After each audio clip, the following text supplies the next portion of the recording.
All right, let's talk about something that trips up so many people. Choosing an online business model. I mean, how do you pick one that actually has a real shot at success, especially when you're just starting out? Well, today we're going to figure that out. Look, it's a tough pill to swallow, but we have to face it. That dream of building a successful business, it often slams into a pretty harsh reality.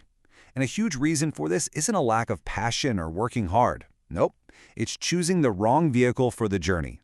A bad model can sink you before you even learn how to swim. And this shows you just how big the problem is. Some studies say up to 90% of new startups just fail. Now, that is a scary number for sure, but it's not meant to discourage you. It's meant to make you think smarter, more strategically, right from day one. So what's the deal? What's the common thread here? Honestly, it often boils down to one single mistake made right at the beginning. They picked the wrong business model for their level.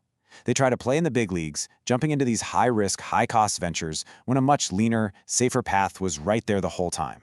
And this brings us to the first really big idea today. Your survival in the early days, it's almost entirely about the strength of your business model. To see what I mean, let me tell you a quick story about two friends. So meet Robbie. He decides to launch a generic t-shirt brand. He dumps all his savings into ads, buying inventory, setting up logistics, the whole 9 yards. 6 months later, he's completely burned out and his bank account is empty. Now his friend Aisha, she took a totally different route. She built a small, paid online community for people learning the Python programming language. 8 months in, she has 500 people paying her every single month. Her model was lean, low risk, and you could see how it would just keep growing. And that right there, that's the whole game. Robbie's model was fragile and super expensive. Aisha's had durability baked right in. So the most important thing to get is this. Your very first decision, what kind of business to build, is the most critical one you will make. We're hunting for ideas that have a huge potential upside with very little downside risk. Okay, so how do we find these durable, low-risk models? Well, I'm about to walk you through 6 specific online business models that, when you do them right, tend to succeed way more often than your typical startup.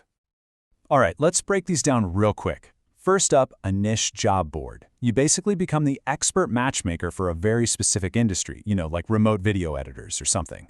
Second, a paid community. This is all about creating a cool, exclusive club where members pay for access to great content and, more importantly, to each other. Third, Amazon KDP, that's Kindle Direct Publishing. And no, this isn't just for writing the next great novel. You can create simple things like journals or planners one time, and Amazon handles all the printing and shipping. It's amazing. Fourth, the curated newsletter. You build a loyal audience around one topic you love, and then you can make money from ads or by offering a premium version. Fifth, online bookkeeping. I mean, come on, this is a classic. It's a service that's always in demand. Every small business needs it, and they'll pay you for it every month. And finally, number 6, lead generation. This is where you're the connector. You find customers for businesses and get paid to solve their single biggest problem, getting more clients. So, having this list of options is great, but let's be real, it can also feel kind of paralyzing. It's like standing in front of a giant buffet. Where do you even start? The next big step is figuring out which one of these paths is actually the right fit for your skills, your interests, and what you've got to work with. To figure that out, we need a system, a filter, really. Something to run your ideas through before you sink your precious time and money into them. This framework is all about protecting you from making a really costly mistake. I call it the CMSS framework. It stands for capability, market, scalability, and safety. Just think of it like a 4-point inspection for any business idea you have. It's designed to force you to be brutally honest and strategic right from the jump. So here's how it works. First, capability. Do you have the skills to pull this off, or can you realistically learn them without spending years doing it?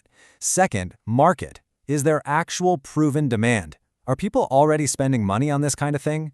Third, scalability. Can this business grow bigger without you having to work 10 times harder? And finally, safety. What's the real risk here? How much money could you lose before you know if it's working? Now, once an idea passes that CMSS filter, please do not just go and build the whole thing. You gotta test it first. You can pre-sell spots in a community before you've even built it, or just throw up a simple landing page and see if anyone gives you their email. Run a tiny $10 ad campaign and see if anyone actually clicks. The whole point is to get real-world feedback as fast and as cheaply as you possibly can. This is so important. That graveyard of unsold stock, it's a real thing. It's what happens when you build something in a cave without ever talking to a customer. And let me tell you, finding out that nobody wants the thing you just spent 6 months of your life creating is absolutely soul-crushing and expensive. So validation, it's not a suggestion, it's a requirement for survival. All right, so you now have the models and a framework to pick one. But I did promise you a secret weapon. One of these 6 models is constantly overlooked by almost everyone, yet it is quietly creating an unbelievable amount of wealth for the people who really get it. So let me ask you, out of those 6 we just talked about, job boards, communities, publishing, newsletters, bookkeeping, and lead gen, which one do you think is the hidden gem? Which one is the engine running behind the scenes of so many successful companies? The answer is lead generation. I know. It might not sound as glamorous or as cool as launching a cool brand or building a huge community, but that is precisely its strength. People write it off, they think it's salesy or not prestigious enough, and while they're looking the other way, they are completely missing this massive opportunity. So why is this so incredibly powerful? Well, it really boils down to 3 simple things. First, businesses are absolutely desperate for new customers. It is their lifeblood. If you can bring them customers, they will pay you. A lot. Second, it scales without physical stuff. You're not dealing with inventory or shipping or any of that mess. And third, and this is the real secret sauce, when you control the flow of leads, you control everything. You become indispensable. But there's a catch, and it's a big one. This isn't going to be a secret forever. As more and more people wake up and realize how powerful this model is, it's going to get more competitive. The costs will go up. Right now, that window of opportunity is wide open. But trust me, it will not be forever. So where does all this leave you?